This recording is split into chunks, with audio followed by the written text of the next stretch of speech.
에도 말씀드렸던 것처럼 이제 느헤미야서가 오늘 그리고 내일 이렇게 마쳐지게 됩니다. 이 느헤미야서의 마지막 막바지에 이르러서 우리는 그 시작이 무엇이었는지 보게 됩니다. 폐허였습니다. 아무것도 없었던 폐허더미, 소망이라고는 조금도 없었던 그 폐허더미에서 시작된 하나님의 꿈이 오늘 이 본문에는 드디어 현실로 드러나서 다시 하나님께로 현물로 올려지고 있는 놀라운 현장 가운데 오늘 우리가 그 본문 앞에 서 있는 것이죠. 이 꿈은 사실 아무에게도 없었고 오직 하나님에게만 있었던 꿈이고, 그리고 이 꿈이 느헤미야라는 한 사람에게 심겨졌던 하나님의 꿈인가 동시에 느헤미야의 꿈이었습니다. 그리고 오늘 이 봉헌식을 하고 있는 이 성 전체를 하나님께 올려드리는 이 현물은 바로 하나님의 선한 도움의 손, 그 손이 이룬 결과이기도 하고, 하나님을 너무 사랑했던 느헤미야와 같이 땀과 눈물로 헌신했던 그들의 결과이기도 한 것입니다. 그래서 오늘 본문 말씀 27절은 이렇게 얘기하고 있죠. 예루살렘 성벽을 뭐하니요? 봉헌하니. 드디어 그들이 하나님 앞에 무엇인가를 올려드리고 있고, 하나님은 이제 그들에게 무엇인가를 받고 있는 것입니다. 폐허 속에 있었던 우리에게는 보이지 않았던 그 하나님의 꿈이 이제 하나님의 선한 손의 도움과 하나님을 사랑하는 자들의 헌신과 노력과 땀과 눈물로 말미암아서 이제 완성이 되고, 그것을 이제 뭐 하는 거라고요? 하나님께 올려드려지고 있고, 이제 하나님은 그것을 받으시고 계십니다. 자, 그러면 이제 이 느헤미야와 그들의 공동체가 하나님께 올려드리고 있는 이것은 무엇인가? 하나님이 받으시는 이것은 도대체 어떤 특징을 가지고 있는 것인가를 살펴보면서 우리도 같은 은혜를 누렸으면 좋겠다 하는 생각을 해봅니다.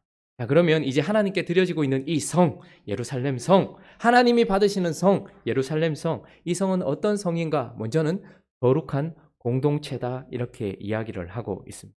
정결한 공동체다, 이렇게 이야기를 하고 있습니다. 자, 우리 30절 한번 읽어볼까요? 30절 말씀이 있습니다. 시작. 몸을 정결하게 하고 또 백성과 성문과 성벽을 정결하게 하니라. 성전 봉헌식을 우리가 본 적이 있죠. 성전 봉헌식에 대한 말씀을 들을 때 그곳에 있는 사람들은 레위인들이고 그들은 모두 정결하게 했습니다. 그런데 오늘 그 성전뿐만 아니라 이 성벽 전체가 뭐라고 얘기합니까? 레위인들, 제사장들만 정결하게 하는 것이 아니라 그들은 이 성벽 전체를 정결하게 지금 구별하고 있다라고 얘기합니다. 물을 뿌렸든지 아니면 기도를 하면서 찬양을 했든지 간에 이 성벽 전체를 어떻게 합니까? 거룩하게 구별하여서 하나님 앞에 구별된 공동체로 세워놓고 있다라고 이야기합니다. 그런데 이 거룩이라는, 이 구별이라는 것의 특징을 보여주는 것 중에 하나가 바로 또한 정결했다라고만 이야기하지 않고 28절 한번 볼까요? 28절 자, 읽습니다. 시작. 이에 노래하는 자들이 예루살렘들과 느바다 사람의 마을에서 모여들고. 자, 뭐하는 사람들? 노래하는 사람들, 하나님을 예배하는 사람들, 하나님께 예배하면서 노래하는 사람들, 하나님을 높이는 사람들. 그리고 35절 저 첫 줄만 한번 읽어볼까요? 자, 첫 줄, 둘째 줄까지만 읽어보겠습니다. 시작. 또 제사장들의 자손 몇 사람이 나팔을 잡았으니. 자, 지금 무엇을 상징하고 있는 것입니까? 이들은 그저 이 성을 거룩합니다, 세상과는 구별되었습니다 라는 것만 말하는 것이 아니라 하나님을 높여서 하나님의 임재를 부르고 있는 레위인들의 찬양을 통하여서 그곳을 거룩하게 하는 이는 누구라는 거예요? 하나님이라는 거예요. 그래서 하나님의 임재를 상징하는 제사장들이 나팔을 불면서 이것이 거룩하고 이것이 구별되고 이것이 세상과 다른 이유는 딱 한 가지, 우리의 찬양을 받으셔서 이곳에 임재하시면 나팔을 불 때에 이곳에 임재하시는 하나님이 이곳에 계시기 때문에 이곳은 세상과 다른 구별된 곳입니다. 이렇게 거룩한 공동체라고 선포를 하고 있는 것입니다. 자, 그런데 이 거룩한 공동체가 무엇을 가지고 거룩한가가 드러나는데요. 44절부터 한번 볼까요? 44절 한번 읽어주십시오. 시작. 그날에 사람을 세워 곳간을 맡기고 제사장들과 레위 사람들에게 돌릴 것, 곧 율법에 정한 대로 거제물과 처음 익은 것과 11조를 모든 서급밭에서 거두어 이 곳간에 쌓게 하였노니 이는 유다 사람이 섬기는 제사장들과 레위 사람들로 말미암아 즐거워하기 때문이라. 자, 이곳이 거룩하게 구별되었는데요. 44절부터는 지금 제사장들과 레위인들에게 그리고 성전에서 필요한 것들을 드리고 있는 백성들의 모습이 드러나요. 이것을 왜 성전에다 갖다 바칠까요? 왜 레위인들에게, 왜 제사장들에게 줄까요? 이것은 딱 하나입니다.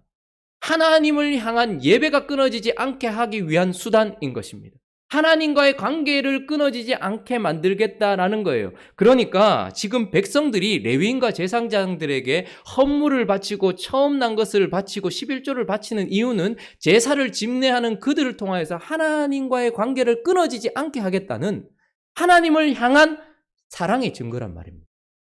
하나님을 사랑해서 하나님께 예배드리는 것이 기뻐서 이 예배를 집례하고 있는 자들에게 성전에 그것을 채워넣으면서 하나님과의 관계가 끊어지지 않게 해달라는 그들이 하나님께 가지고 있는 사랑의 증거가 바로 이러한 모습인 것입니다. 자, 45절 한번 보십시오.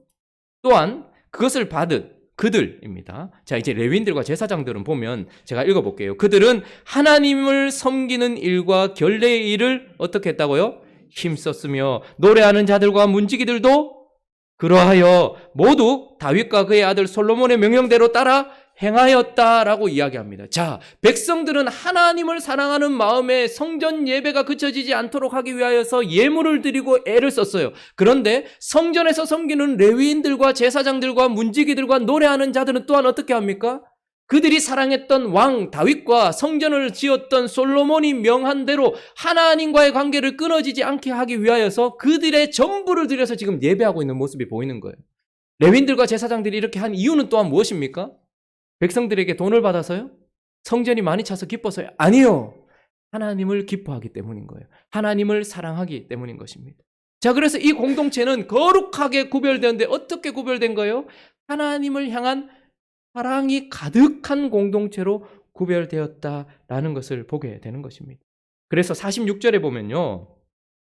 옛적 다윗과 아삽 때 처음 이 하나님을 사랑한 다윗, 누구보다 하나님을 사랑했던, 그래서 하나님도 내 종 다윗이라고 말했던 그때에 생겨났던 그때의 그 하나님을 향한 예배가 끊어지지 않고 하나님을 향한 사랑의 증거로서 끊임없이 올려지고 있었던 그 찬송이 있었는데 지금 47절을 한번 읽어볼까요? 47절 있습니다. 시작.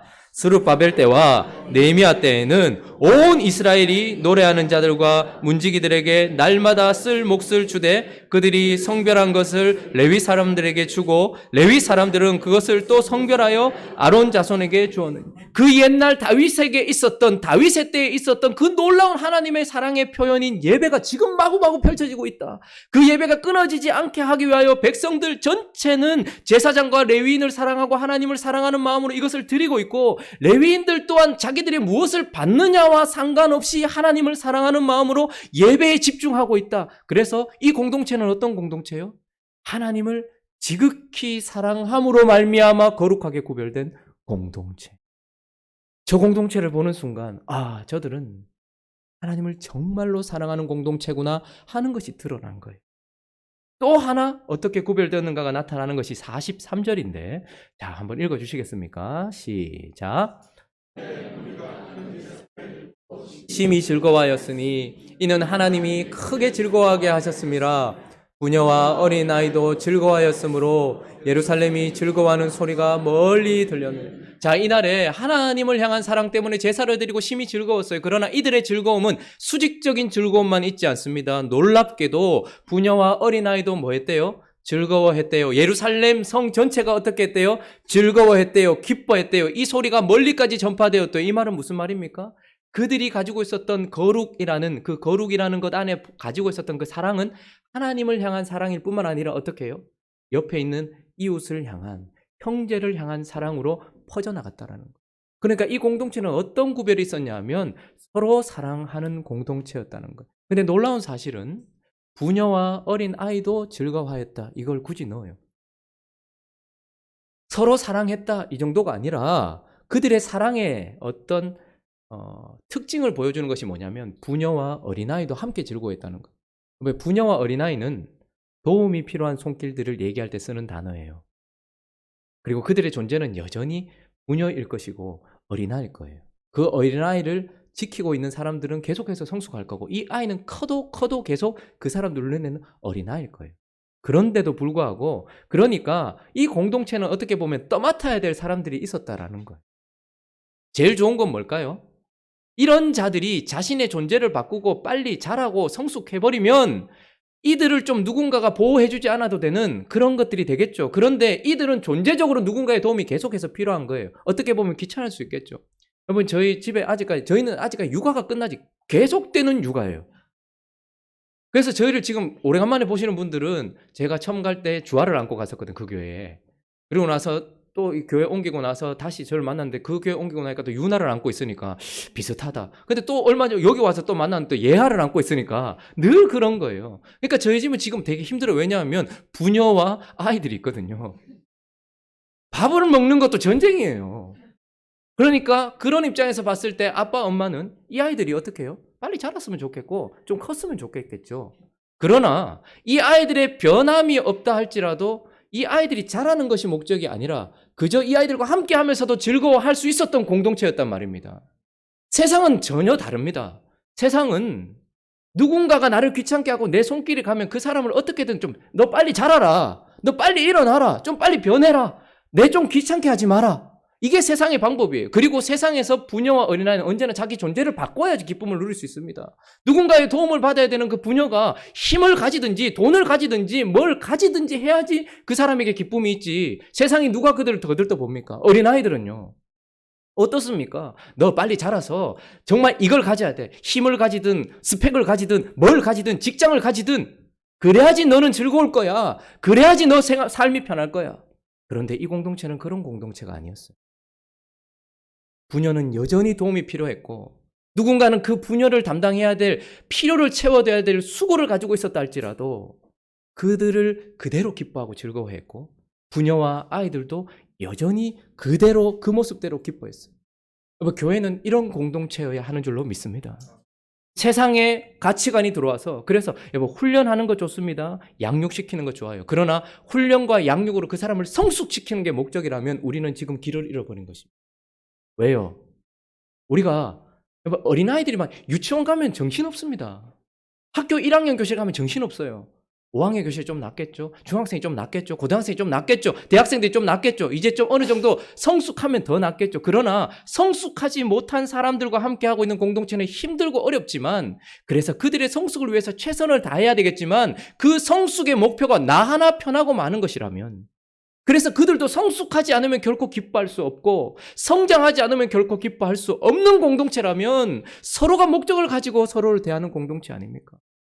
우리가 그들에게 말씀을 가르치고 누군가의 어린 사람들에게 양육을 하고 훈련을 시키는 이유는 그 아이들이 그 영적으로 어린 사람들이 자라나서 그들이 더 기뻐할 수 있는 존재로 만들어주는 것이 목적이지 우리 공동체를 안정시키는 게 목적이 아니라는 말입니다. 제가 얘가 빨리 말을 하고 얘가 빨리 아빠 엄마에게 효도하기를 바라는 마음으로 이 아이에게 뭔가를 베풀고 있다면 저는 길을 잃어버린 거예요. 저희 집은 이래봬도 화목합니다. 제 평생 예아가 끝까지 저 수준으로 머물고 있다고 해도 저는 저 아이를 돌볼 거예요. 저 아이가 자라고 성숙하고 성장해도 참 좋겠지만 주아가 좀 더 커서 자기가 말한 대로 한 달에 100만 원씩 용돈을 아빠 엄마에게 따로 주겠다고 했던 그 약속을 지킬 수 있다면 좋겠지만 그렇지 않다 할지라도 저는 여전히 우리 공동체를 저희 가정을 기뻐합니다. 저의 기쁨은 이 아이들이 자랐기 때문이 아니라 하나님의 사랑 때문인 것이죠. 그리고 성숙하지 못해서 어떨 때 보면 유나가 막 짜증을 내요. 오빠는 되는데 자기가 안 되거든요. 막 짜증을 내요.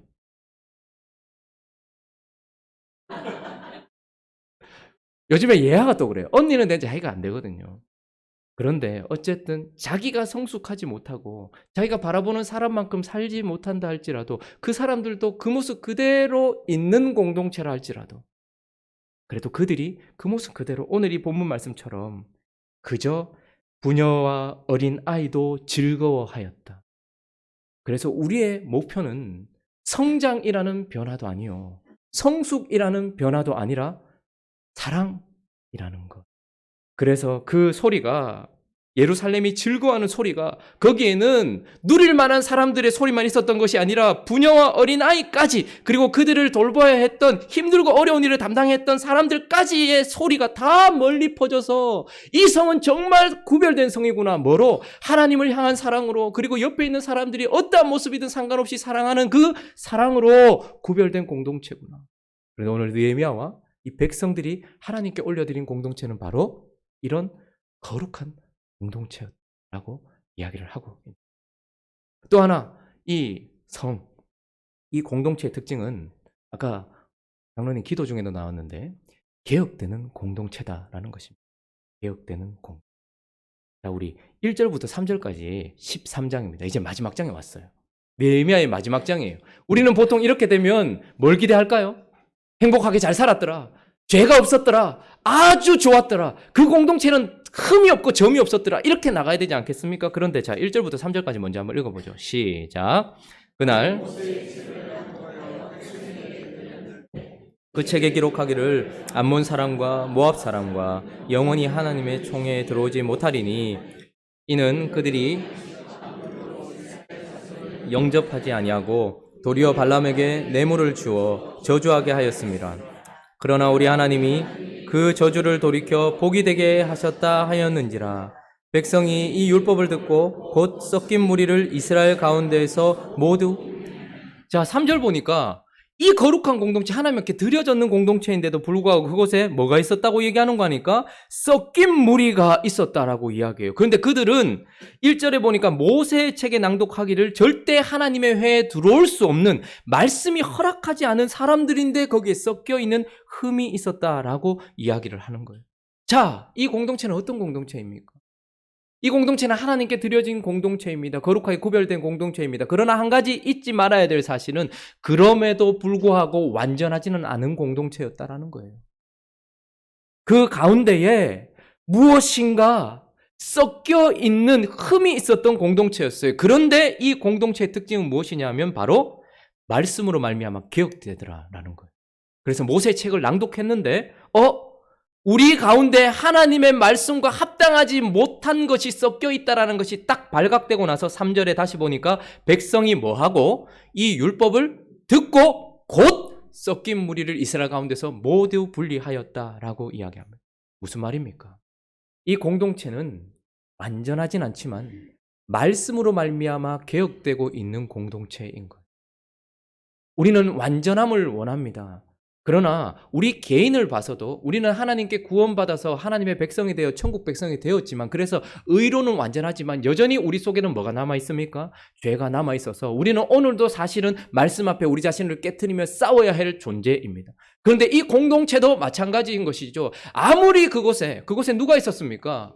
스룹바벨로부터 시작하여 말씀의 사역자였던 에스라와 이 강력한 지도자인 느헤미야가 있었던 공동체였습니다. 그럼에도 불구하고 이 사람들이 세웠고 이 사람들과 함께 마음을 나눴던 공동체임에도 불구하고 그들 속에 연약함이 있었고 죄성이 섞여 있었는데 그런데 그들의 특징은 뭐냐면 죄가 있더라라는 것이 특징이 아니고 그 죄와 어두움들을 어떻게 했다는 거예요. 말씀으로 말미암아 개혁해버리더라는 거예요. 이것이 하나님이 받으신 공동체였고 그들이 올려드린 공동체였던 것입니다. 자, 말씀으로 개혁되는 공동체. 그리고 또 4절부터 한번 보십시오. 정말 있을 수 없는 일이 일어났는데 또 한 가지 4절부터 5절 읽어보겠습니다. 시작. 이전에 연락이 있었으므로 도비아를 위하여 한 큰 방을 만들었으니 그 방은 원래 소재물과 유향과 그릇과 또 레위 사람들과 노래하는 자들과 문지기들에게 11조로 주는 곡식과 새 포도주와 기름과 또 제사장들에게 주는 거제물을 말도 안 되는 일이 지금 일어났습니다. 아까 전에는 우리라는 것을 깨트릴 것 같은 섞인 무리가 있었죠. 말씀으로 개혁했어요. 그러나 지금은 거룩을 깨트리고 있는 죄가 발각되는데 너무 심각해요. 하나님의 전. 근데 그것에 연루되어 있는 사람이 누구냐면 제사장 엘리야십. 도비아라는 사람, 하나님께 방해가 되고 하나님을 대적했던 도비아라는 사람과 연락이 있었어요. 그러니까 결혼 관계였던 것 같아요. 근데 그를 위하여서 한 큰 방을 만들었는데 그 방이 무슨 방인지를 5절에 구체적으로 얘기해주고 있는데 그 방은 원래 소재물 유향 그릇을 놓은, 그러니까 하나님과의 예배를 위해 준비된 방이었어요. 뿐만 아니라 레위인과 노래하는 사람들에게 주는 11조가 있는 곳이었어요. 그러니까 지금 심각한 문제가 발생했는데 성전 안에 물질이 하나님께 예배드리는 곳으로 흘러가지 않고 다른 쪽으로 쓰이는, 그러니까 자기들의 유익과 이익을 위해서 교회의 헌물과 물질들을 흘려보내고 있는 더러운 것들이 성전 중앙에 들어왔다는 말입니다. 말이 안 되는 소리가, 너무 놀라서 느헤미야도 근심했다 이렇게 얘기합니다. 그런데 이럴 수 있더라는 거예요.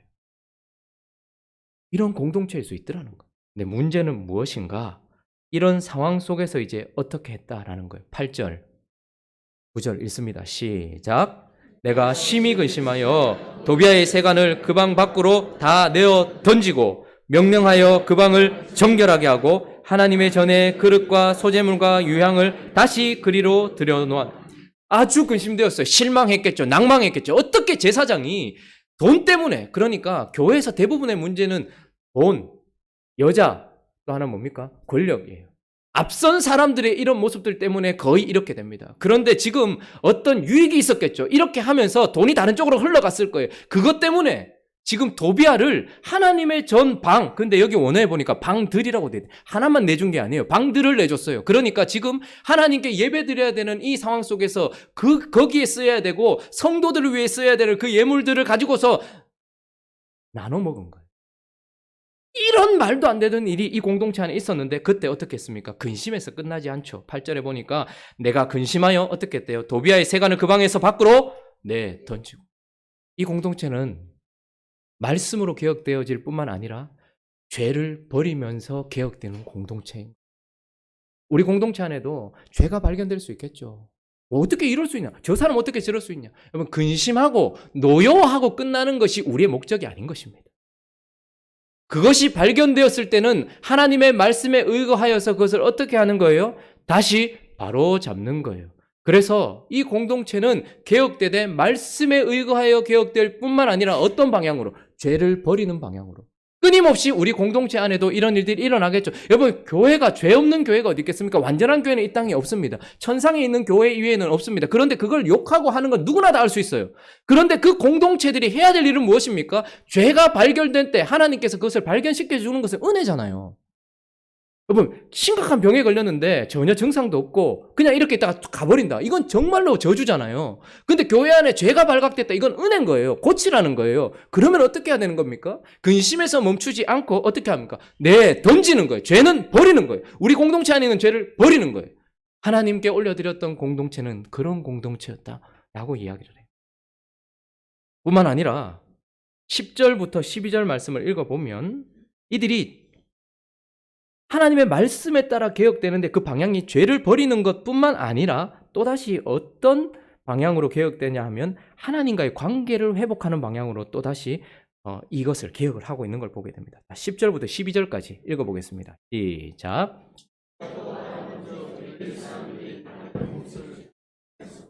그 직무를 행하는 레위 사람들과 노래하는 자들이 각각 자기 밭으로 도망하였다. 내가 모든 민장들을 꾸짖어 이르기를 하나님의 전이 어찌하여 버림받았느냐 하고 곧 레위 사람들을 불러 모아 다시 제자리에 세웠더니 이에 온 유다가 곡식과 새 포도주와 기름의 11조를 가져다가 곳간에. 자, 또 어떤 일이 있었습니까? 죄가 심각하게 들어와 있었는데 그걸 제거하는 것도 있었지만, 그러나 또 하나 문제는 뭐냐면 죄가 들어온 것도 있지만 하나님과 멀어져 있는 거지. 어떤 일이 발생했습니까? 레위 사람들이 받을 몫을 주지 아니하였어요. 이 말은 백성들이 하나님과 멀어졌다라는 증거예요. 하나님과 멀어졌어요. 그런데 또 놀라운 사실은 그 직무를 행하는 레위인들도 어떻게 했대요? 각각 자기 밭으로 도망가 버렸어요. 소유를 가지면 안 되는데 투잡을 했던가 봐요. 그리고 그걸 도망가 버린 거예요. 이건 무슨 말입니까? 이들이 죄와 가까워졌을 뿐만 아니라 하나님과 멀어졌어요. 그러면 신앙생활 하다 보면 하나님과 멀어질 때가 있습니까? 없습니까? 너무 자신 있게 대답하지는 마십시오. 그런데 그렇더라고요. 살다 보면 하나님과 멀어지더라고요. 하나님이 싫을 때도 있고 하나님이 저한테 자꾸 이렇게 말씀하시면 좀 부담이 되기도 하고, 그래서 저는 안 모태기 때문에 잘 모르는데 모태신앙들은 하나님과의 거리 유지에 아주 탁월한 사람들이 있습니다. 못 봤다고 하지 못할 자리에 앉아서 항상 예배는 드리지만 그러나 손을 뻗어서 잡으려고 하면 결코 잡히지 않는 자리에 앉아 있어 하나님과의 거리를 정확하게 유지하고 있는 사람들이 있어요. 하나님과 신앙생활을 하다 보면 멀어질 때가 있더라고요. 그런데 이들은 그 멀어진 것을 당연하다 생각하고 그치지 않고 어떻게 합니까? 개혁하기 시작합니다. 어떻게 해요? 다시 하나님과의 관계를 회복하기 위하여서 레위인들에게 드려야 될 11조를 다시 거둬들이고 레위인들을 잡아가지고 다시 성전에다 데리고 놓으면서 어떻게 하는 거예요? 하나님과의 관계를 회복하고 있는 거예요. 자, 그러니 하나님께 올려드린 이 공동체는 어떤 공동체인 것입니까?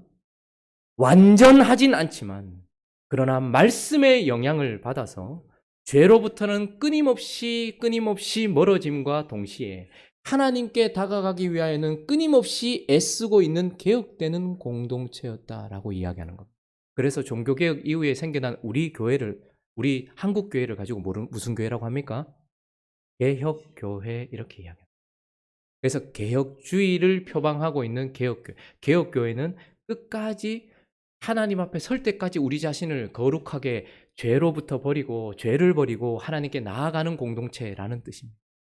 그래서 이런 공동체였어요. 마지막으로 한 가지 더 살펴보면 하나님께 올려드렸고 하나님이 받으신 공동체는 바로 한 사람이 있는 공동체다. 이거 뭐고 한 사람? 그럼 어떤 사람이 있는 공동체입니까?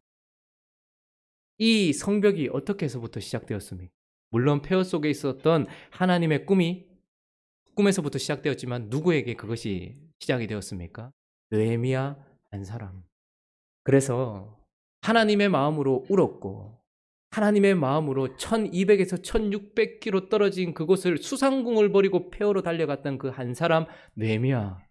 그는 이 공동체를 세웠던 사람이었습니다.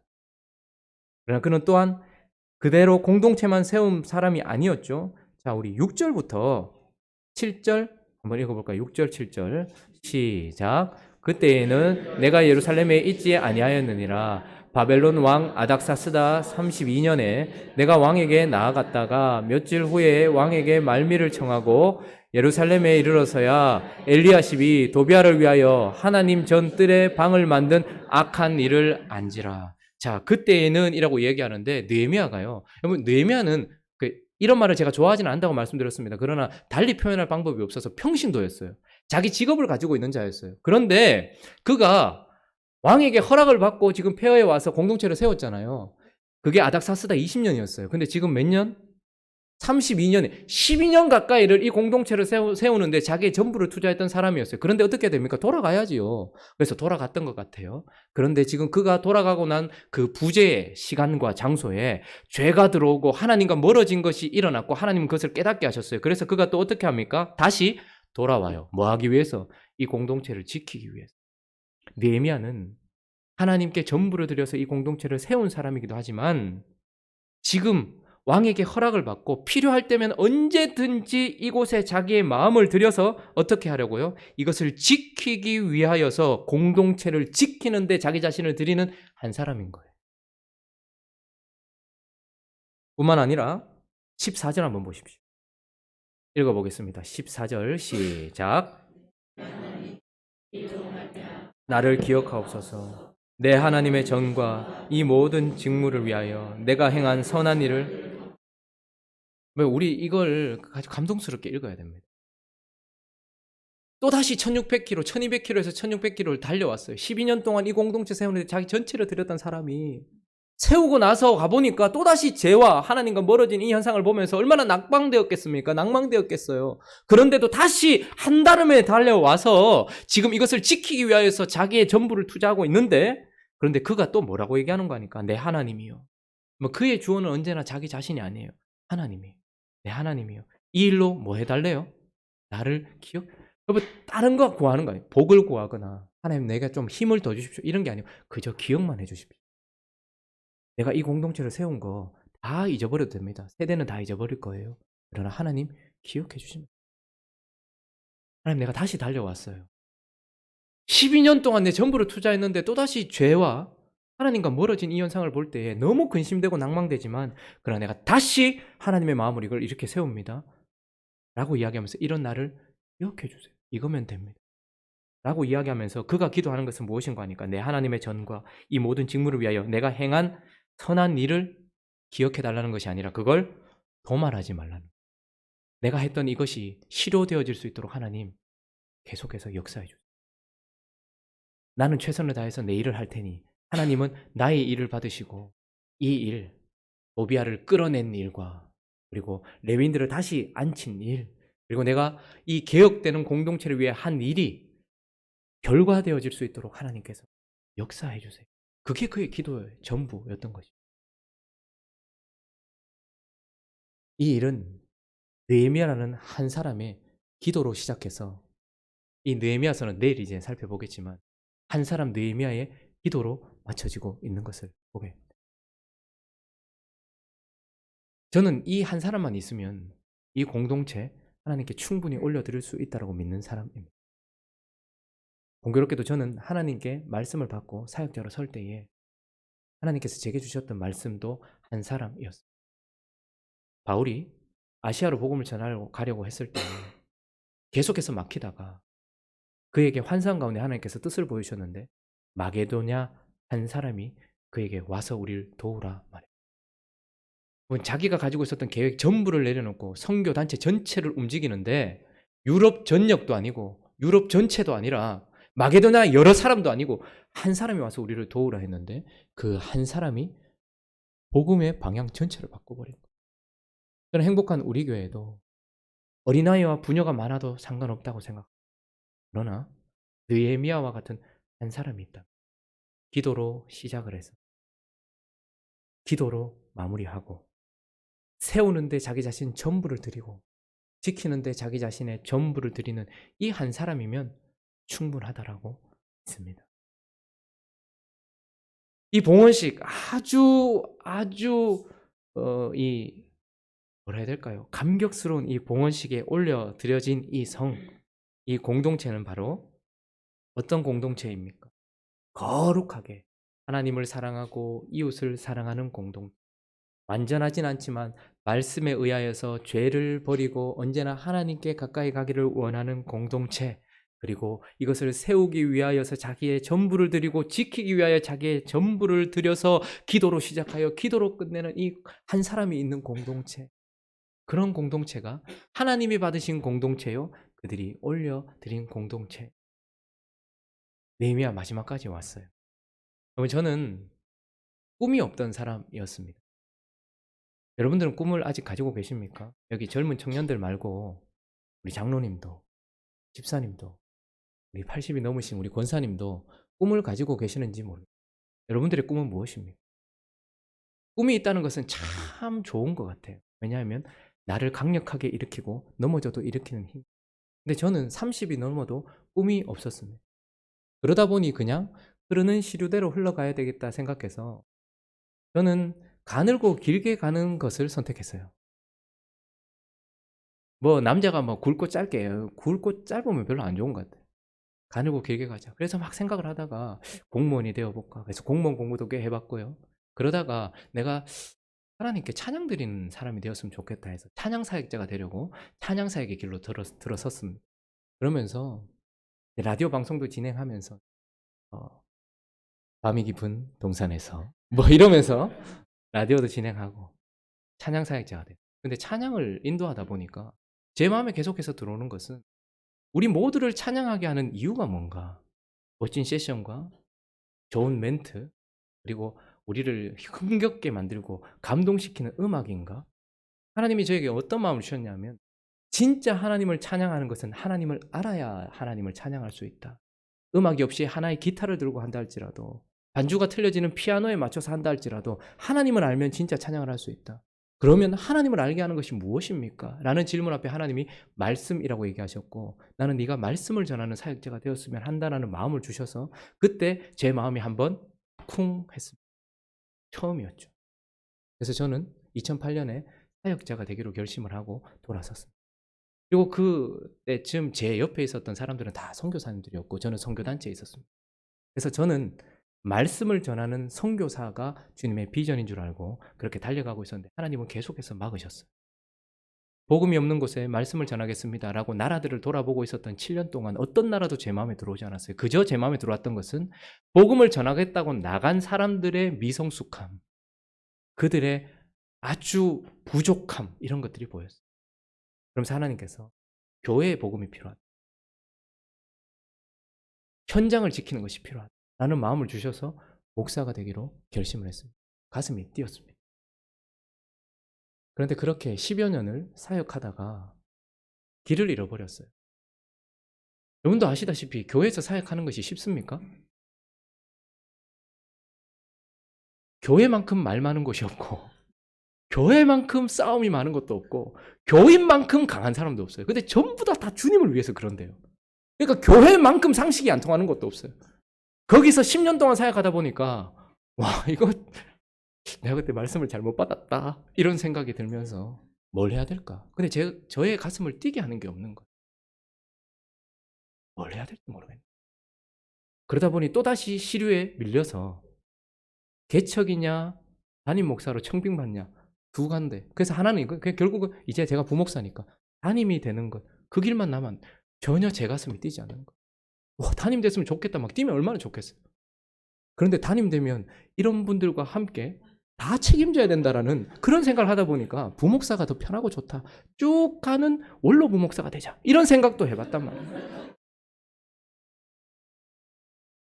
그렇게 길을 잃어버리고 그래도 뭔가를 해야 되겠고 뭔가 앞으로 나가야 되겠는데 뭔지를 모르는 제 삶 속에, 여러분 늘 우스갯소리로 얘기하는데 드라마 응답하라 1988을 본 거예요. 여러분 웃을지도 모르겠지만 저는 그 드라마를 보면서 많이 울었어요. 그 전편을 5번 넘게 봤습니다. 2017년 내내. 이주음부터 시작해서 2017년 내내 봤어요. 거기에는 주인공이 따로 없습니다. 모두가 주인공이고 거기에는 모든 사람들이 자기 얘기를 하고 거기에는 편안한 삶도 없어요. 1988년 제가 어렸을 때 저희 어머니가 고기를 구워 주실 때 골로, 그게 이름이 맞는지 모르겠고 골로, 화장실은 밖에 있고 연탄가스 마셔서 넘어가기도 하는, 환경은 전혀 좋지 않지만 그 쌍문동 공황당 골목에 있는 그 사람들의 이야기 하나하나가 펼쳐질 때마다 야, 여기는 주인공이 따로 없네. 모든 드라마를 보고 나면 주인공과 그 스토리와 그가 했던 일만 생각나지만 어떤 드라마를 보고 나서도 없었던 모든 구성원들이 다 생각나고 그 한 사람 한 사람. 근데 거기에는 또한 특별한 변화도 없어요. 남편을 잃고 아빠가 없는 아들도 여전히 그런 삶을 살고, 아내를 잃고 엄마를 잃은 그 아들도 그냥 그대로 살고 있어요. 복권 당첨돼 가지고 갑자기 부자가 된 사람도 그대로 있어요. 환경이 서로서로 바뀌지 않아요. 부자는 늘 이 사람들을 좀 돌봐야 되고 이들은 언제나 누군가에게 10,000원, 100,000원 꿔가면서 갚아가면서 살아야 되는, 여전히 변화되지 않았지만 그 시류가 얼마나 힘들었습니까? 88년도 우리나라가. 그런데도 불구하고 그 나라의 환경들도 변화되지 않았지만 이들은 서로를 살아가면서 같이 풍파를 맞아가면서 서로 도와주고 인내해주고 사랑해주고, 그리고 그곳에 있는 아이들은 자라가고. 제가 그 드라마를 5번 보면서 제게 남았던 딱 한마디는 이거였습니다. 이들과 함께 살고 싶다. 나도 쌍문동 공황당 길 1988년도 저곳에 들어가서 살, 이런 마음을 가지고서 그냥 지나가 버렸어요. 그렇게 2017년을 보냈습니다. 그것과 제가 무슨 상관인지 몰랐어요. 그런데 2018년 갑자기 바람이 불어닥쳤고 저는 하양에 와 있었고 정신없이 설교를 하다가 예레미야서를 요즘 묵상하면서 설교를 하고 있어요. 근데 처음으로 또다시 몇 년 만에 가슴을 뛰게 하는 어떤 일이 생겼어요. 쌍문동 공황당길 같은 그곳 너 원했지? 가고 싶다고 했지. 오늘 느헤미야가 올려드리고 있는 이 공동체 너 부럽지? 너무나 제가 기뻐했던 그 공동체를 닮은 오늘 느헤미야가 올려드리고 있는 이 성, 주님이 저에게 기도 가운데 물으셨어요. 같이 만들어 볼래? 다른 꿈 말고 너 평생 이거 하다가 가도 아깝지 않다 생각할 만한 목표, 이런 공동체 한번 만들어 볼래? 저는 사실 여기 올 때에 물론 좋은 목회자가 되고 성도들과 사랑하면서 좋은 교회를 세워봐야 되겠다는 생각을 했지만 구체적이지는 않았습니다. 그런데 말씀이 펼쳐지면서 느헤미야서를 읽다가 사실 저 느헤미야서 처음 설교해요. 저도 뭐 이렇게 이름도 많은지 몰랐고요. 이런 내용인지도 몰랐어요. 그런데 이걸 통해서 하나님께서 말씀을 주세요. 너 거룩하게 사랑으로 구별되어서 하나님만 사랑하고 그 옆에 있는 사람이 부녀와 아이들이라 할지라도 모두 기뻐할 수 있는 공동체, 쌍문동, 봉황당길 같은 그 공동체 만들어 볼래? 완전하진 않지만 부족함이 너무 많아서 깜짝깜짝 놀릴 일이 많겠지만 그래도 말씀의 영향을 받아서 말씀이 말하면 무엇이든지 대가 지불해서 개혁하기를 원해야 해서 죄는 버리고 하나님께 더 가까이 가기 애쓰는 공동체 한번 만들어 볼래? 모든 사람들을 성숙시켜서 느헤미야로 만드는 것이 아니라 한 사람 느헤미야만 있어도 이 성을 하나님께 드릴 수 있다라고 믿음으로 서는 그런 공동체 한번 만들어 볼래? 말씀을 정리하면서 토요일날 경산시립도서관 2층 맨 끝에 앉아있는 저에게 주님께서 다시 너 그런 공동체 만드는 것을 비전으로 한번 와볼래? 저는 마음이 뛰었습니다. 여러분들은 어떠십니까? 12시 정각이 되었습니다. 말씀을 마치라는 거겠죠. 여러분들은 어떠십니까? 어떤 비전이 여러분들의 마음을 꾹 쳐서 한번 나 자신 들여볼까? 라는 마음을 일으키게 할 수 있을까요? 한 가지 기억해야 될 것은 느헤미야는 평신도였다는 거예요. 자신의 직업을 가지고서 세상 속에서 하나님의 부르심에 충성을 다했던 사람인과 동시에 이 공동체를 세운 사람, 그런 느헤미야. 그런 느헤미야 한 사람이 있는 이런 공동체 한번 만들어 보시면 어떻겠습니까? 아멘 하신 분들은 대가집을 하시고 우리 같이 이 찬양 올려드리고 함께 기도했으면 좋겠습니다. 가사를 하나하나 생각하시면서 오늘 설교의 제목이기도 하고 이 노래의 제목이기도 합니다. 같이 한번 불러보겠습니다.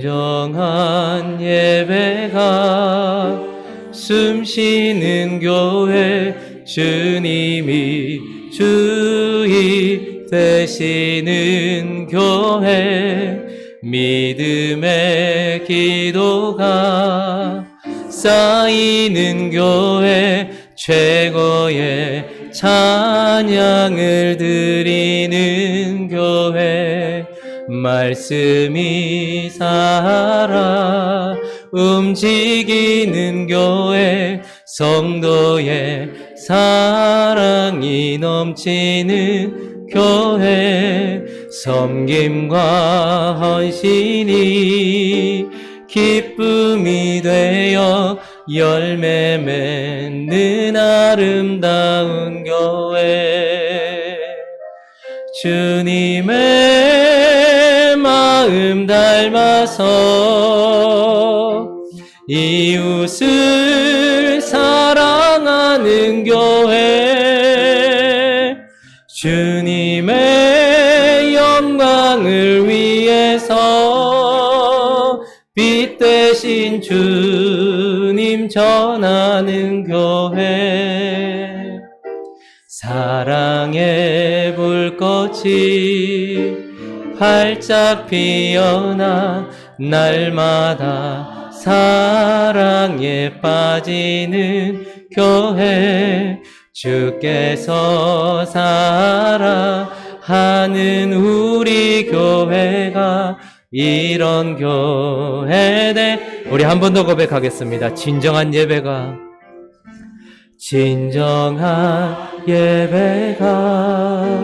숨쉬는 교회, 주님이 주인 되시 되시는 교회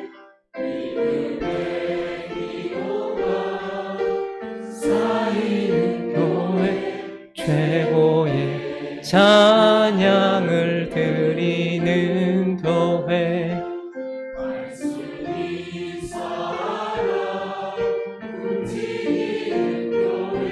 성도의 사랑이 넘치는 교회 섬김과 헌신이 기쁨이 되어 열매 맺는 아름다운 교회 주님의 마음 닮아서 이웃을 사랑하는 교회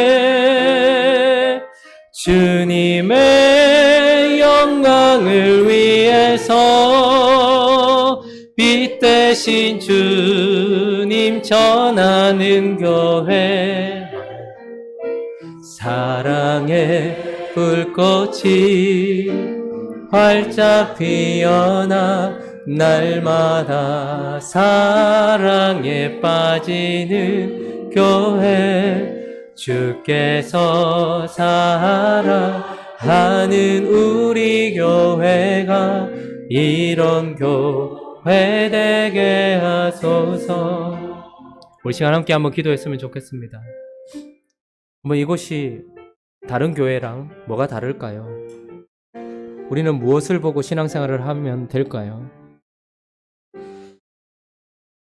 좋은 시스템도 없고 좋은 환경도 아닙니다. 그러나 그들이 52일 만에 지었던 그 허술한 성을 하나님께서는 기쁘게 받으셨던 것처럼 우리 공동체도 하나님을 향한 사랑으로 거룩하게 구별되어 있고 옆에 있는 지체들을 사랑하는 그 사랑으로 구별되어 있다면 하나님이 받으시지 않겠습니까? 완전하진 않지만 하나님 말씀하시면 언제든지 우리 자신을 들여서 말씀에 따라서 우리 자신을 깨트리고 죄를 버리고 하나님께 더욱더 가까이 가기 위해 애쓰고 발버둥 치는 공동체라면 하나님 받으실 만하지 않겠습니까? 느헤미야처럼 하나님의 마음을 품고서 기도로 시작하여서 이 공동체를 세우고 이 공동체를 지키기 위하여 대가 지불했던 한 사람만 있다면 우리 교회에 그런 한 사람만 있다면 하나님 받으실 만한 공동체 아니겠습니까? 우리 이제 하나님께서 뚜렷한 목적을 주신 것 같습니다. 비전을 주신 것 같은데 이 공동체 한번 만들어 봤으면 좋겠습니다. 우리 같이 한번 하나님께 주신 마음을 가지고 한번 기도했으면 좋겠습니다. 기도하겠습니다. 거룩하신 하나님 아버지, 아무것도 아닌 자들을 구원하셔서 은혜를 주시더니 비전을 주시고 우리가 무엇을 하면 좋을지 말씀해 주시고 한 번에는 아니지만 한 걸음 한 걸음 주님 따라 걸어오게 해주셔서 감사합니다. 큰 교회 담임 목사 되었으면 좋겠고 편안한 당회에서 편안하게 다 시스템 갖춘 곳에서 목회하는 것이 비전인 것처럼 살아갔던, 그러나 길을 잃어버리고 가슴 뛰는 것 하나 없이 그저 하루하루 살아갔던 그 시간 속에 하나님께서 변화를 일으키시더니 이제 또 하나 가슴 뛰는 목표를 주셔서 감사합니다. 하나님, 그 드라마에 나왔던 그 사람들 서로 사랑하고 서로 안아주고 그렇게 갔던 것처럼 하나님 아버지, 우리도 그런 공동체 되었으면 좋겠습니다. 행복한 우리 교회를 하나님께서 스룹바빌이 되셔서 사람들과 함께 오셔서 세우신 줄로 믿습니다. 예수 그리스도께서 여호수아가 되시고 예수 그리스도께서 에스라가 되셔서 이 공동체를 세우고 계시는 줄로 믿습니다. 이제 예수님께서 느헤미야를 세우시고 또 우리와 함께 세워가시는 줄로 믿습니다. 하나님, 행복한 우리 교회 가야 할 방향들을 정해주시니 감사하고 그 방향 걸어가면서 우리도 이렇게 살아갈 수 있도록 주님 인도하여 주시기를 원합니다. 하나님 아버지, 사랑이 넘치는 공동체, 하나님께서 기뻐하시는 공동체, 하나님을 기뻐하는 공동체, 부녀와 아이들도 기뻐할 수 있는 그런 공동체 세워나갈 수 있도록 인도하여 주시기를 간절히 바라고 기도합니다. 그래서 하나님 아버지, 이 땅 마지막 떠날 때에 하나님 아버지, 먼저 가 있을게, 그래 다시 보자 라고 말할 수 있는 사랑이 넘치는 공동체 되어줄 수 있도록 하나님 인도하여 주시옵시고, 이 공동체 안에 들어와야 될 사람들이 있다면 또 주께서 불러주시고 함께 세워지는 공동체 되어줄 수 있도록 주께서 인도하여 주시옵소서. 들어주시옵소서. 우리 연하에 한 번 더 기도했으면 좋겠습니다. 자꾸 드라마 말씀을 드려서 죄송한데 못 보신 분도 있겠지만, 근데 그 드라마의 마지막에 모두가 다 그 쌍문동 그 골목을 떠납니다. 우리도 언젠간 떠나겠죠. 근데 그들은 이제 더 좋은 곳으로 갑니다. 좋은 아파트, 좋은 집으로 떠나면서 그때 한 사람이 얘기합니다. 나 여기서 살면서 너무 많은 은혜 누리고 너무 많은 복을 누렸다고. 우리 꼭 다시 봅시다. 전화할게요. 그래, 우리 다시 보자 라고 약속하고 그곳을 떠나는 장면이 기억납니다. 뭐 우리도 언젠가는 떠나겠죠. 그러나 우리는 분명히 다시 보게 될 것입니다. 그러나 잠시 떨어지는 것도 아쉬워서 먼저 가 있을게. 좀 더 수고해라. 예, 가서 쉬소. 내가 더 하다가 나도 곧 따라갈게요. 이렇게 서로가 헤어지는 것이 아쉬울 만큼 사랑하는 공동체 될 수 있게 달라고. 물론 기질도 안 맞고 서로 다르지만 우리의 시간이 지날 때마다 그런 사랑이 넘치는 공동체 될 수 있게 달라고. 하나님을 향한 사랑이 서로를 향한 사랑으로 번져나가는 공동체 될 수 있게 달라고. 우리 한 번 더 기도했으면 좋겠습니다. 기도하겠습니다. 거룩하신 하나님 아버지, 우리 여기서 천년만년 살 것 아니고 우리 교회 세우는 것도 우리가 계속해서 할 거 아닐 수도 있습니다. 우리에게 주어진 시간이 있을 것입니다. 우리도 곧 떠나겠지만 그러나 떠나는 것이 아쉬워서 손 꼭 붙잡고 울면서 좋은 곳에 가서 좋겠다. 우리 곧 따라갈게. 그래, 곧 만나자라고 이야기하며 서로를 사랑하며 서로에 대한 애정과 그 느낌으로 살아가는 공동체가 되었으면 좋겠습니다. 사랑 없는 우리가 그런 공동체 어떻게 만들어내겠습니까? 우리 자아가 충만한 우리가 어떻게 그런 공동체 만들어내겠습니까? 그러나 주님, 이 일을 해주십시오. 주님만 사랑한다고 고백하는 공동체가 아니라 주님께서 옆에 주신 사람들도 사랑합니다라고 말할 수 있는 공동체. 그래서 서로가 형제가 되고 서로가 자매가 되고 서로가 함께 기쁨으로 나아갈 수 있는 공동체 되어줄 수 있도록 주께서 인도하여 주시고 붙들어 주시옵소서. 하나님께서 은혜 베풀어 주실 줄 믿습니다.